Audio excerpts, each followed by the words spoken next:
ఇక తులారాశి వారికి రోజు రాశి ఫలాలు ఎలా ఉన్నాయి? తులారాశి వారికి వ్యక్తులతో మీ యొక్క రేపో అంటే అనుబంధం అనుకూలంగా ఉండడానికి ప్రయత్నాలు లాంటివి చేస్తారు.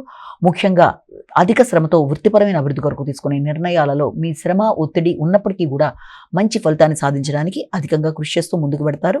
ముఖ్యంగా వృత్తిపరమైన విషయాల్లో పూర్తి స్థాయిలో మీరు సక్సెస్ అవ్వడానికి తీసుకునే నిర్ణయాలు అనుకూలంగా ఉంటాయి.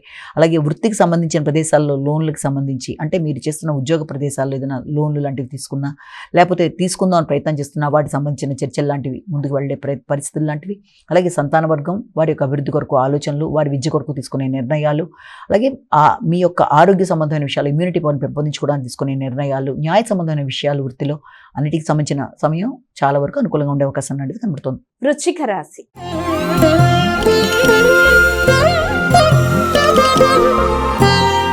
ఇక వృశ్చిక రాశి వారికి రోజు రాశి ఫలాలు ఎలా ఉన్నాయి? వృశ్చిక రాశి వాళ్ళకి మానసిక ప్రశాంతతను పెంపొందించుకోవడానికి ప్రయత్నం చేయాలి. సంతాన వర్గం కొరకు ఆలోచనలు చేస్తారు. వారి యొక్క అభివృద్ధి కొరకు ఆలోచనలు చేస్తారు. ముఖ్యంగా తండ్రి పెద్దలతో సంప్రదించి కొన్ని కీలక నిర్ణయాలు తీసుకోవడానికి చేసే ప్రయత్నాలు అధికంగా ఉంటాయి. సంతాన వర్గానికి సంబంధించి కుటుంబానికి సంబంధించి ఆకస్మికమైన ఖర్చులు అనేవి అధికంగా ఉంటాయి.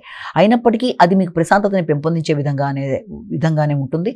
ముఖ్యంగా ఆకస్మికమైన ప్రయాణాలు, సంఘంలో గుర్తింపు గౌరవం కొరకు అనుకోని విధంగా ఖర్చులు పెట్టే పరిస్థితులు లాంటివి ఏర్పడడం, అదేవిధంగా తల్లి గృహం వాటికి సంబంధించిన విషయాలు తీసుకునే నిర్ణయాలు, తోబుట్టువులతో చర్చల వల్ల కొంత మానసిక ప్రశాంతత తక్కువగా ఉన్నప్పటికీ కూడా ఇతరుల మీద ఆధారపడకుండా మీ పనిని మీరు చేసుకుంటూ ముందుకు వెళ్లే ప్రయత్నాలు చాలా చక్కగా ఉంటాయి.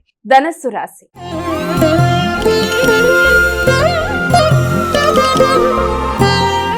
ఇక ధనస్సు రాశి వారికి రోజు రాశి ఫలాలు ఎలా ఉన్నాయి? గృహ వాతావరణం మీద దృష్టి కేటాయిస్తారు. గృహంలో లోన్లు తీసుకోవడం కావచ్చు, గృహం కొరకు ధనాన్ని ఖర్చు పెట్టుకోవడం కావచ్చు, గృహ వాతావరణాన్ని అందంగా పెట్టుకోవడం కానీ, లేకపోతే స్థిరాస్తులను పెంపొందించుకునే విషయంలో కావచ్చు, లేకపోతే పూర్వపు గృహాన్ని మీరు మళ్ళీ పునర్నిర్మించుకునే విషయంలో చర్చలు చేయడం కానీ, స్థిరాస్తులను పెంపొందించుకునే విషయంలో ధనాన్ని ఖర్చు పెట్టుకునే విషయంలో కానీ అధికంగా శ్రద్ధ వహిస్తారు. తల్లి యొక్క ఆరోగ్య విషయంలో కూడా సరి అయిన విధంగా ఆలోచన చేస్తూ ముందుకు పెడతారు. మీ యొక్క వ్యక్తిగత ఆరోగ్యం, వ్యక్తిగత శ్రద్ధ, మీ యొక్క అన్ని విషయాల్లో కూడా మీరు తీసుకునే నిర్ణయాలు మీకు అనుకూలంగా ఉండే అవకాశం కనబడుతుంది.